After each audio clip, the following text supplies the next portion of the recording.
Hey everyone, J-Man here, and welcome to my brand new creative project where I'm going to be developing my own video game from scratch. And throughout the development of the game, I'll be recording and uploading devlogs where folks can take the journey with me, check out the game's progress, and also learn about game dev themselves. In this first episode, I'll be breaking down the idea and design of the game, we'll highlight some of the progress so far, and of course talk about what's next. With that being said, I'd love to introduce you to Forge Rift, which is really just a working title for now.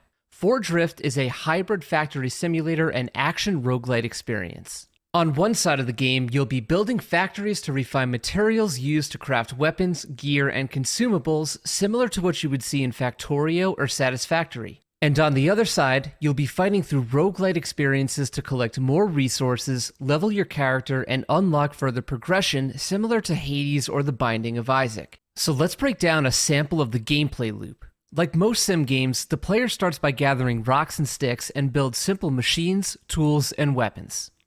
The player discovers that in order to automate processes and upgrade gear, they must enter the first dungeon. This dungeon is a roguelike cave that provides a slightly different experience every time the player enters. The goal is to mine copper and collect bones from defeated enemy skeletons. The player then takes the copper and bones back to the main world where they can begin to automate those processes in their factories and refine materials that are used to upgrade gear. Eventually, the player will be strong enough to take down the dungeon boss, and upon victory, a new area of the main world will be unlocked where the player can further progress.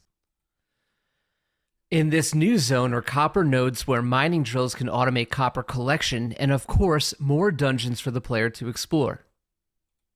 So there's this ping-ponging back and forth where you improve your factory to output higher grade materials, use those materials to craft stronger gear, and take that gear into dungeons where boss defeats unlock more to do.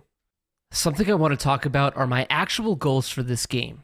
When working on something this ambitious, I think it's important to set realistic goals with some possible stretch goals down the road. First, I want to focus on creating reusable systems that can be applied to future projects. For example, the inventory system I'm working on now will be used for this game, but can also be used in other games in the future.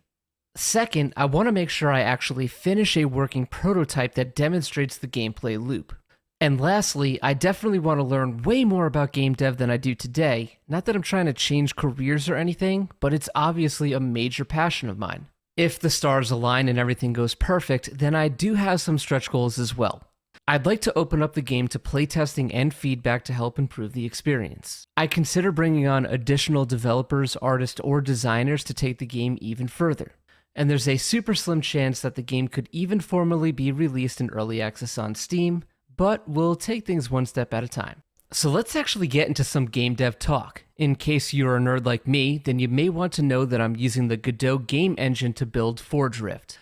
Mostly because it can be considered a simpler experience than something like Unity or Unreal. It uses a Python-like coding language, which I already have a background in, and it has a ton of community support scattered throughout the internet. So I'm going to freestyle this last part a little bit, so hopefully it's not too bad, as I am normally someone who likes to write down a script and admittedly read it word for word. But let's take a look at the current version of, I guess you can call it a game in Godot right now.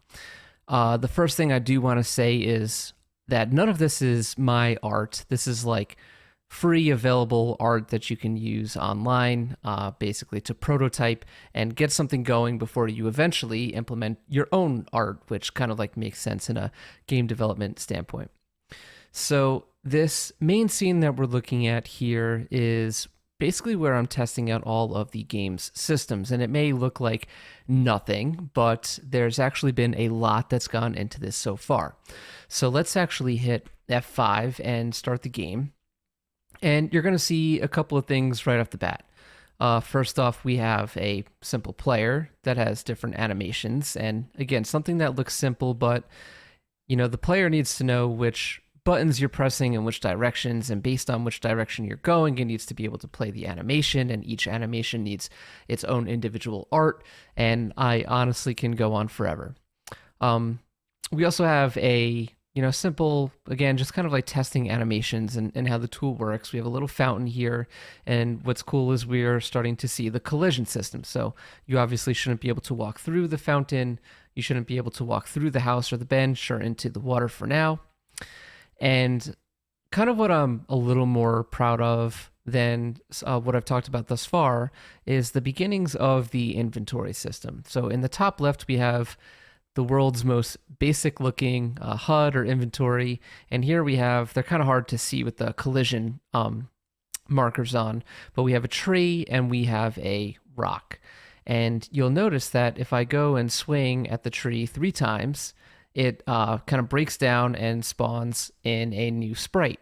And if you hover or walk over that sprite, then your inventory is going to update. So now I actually have 2 trees in my inventory.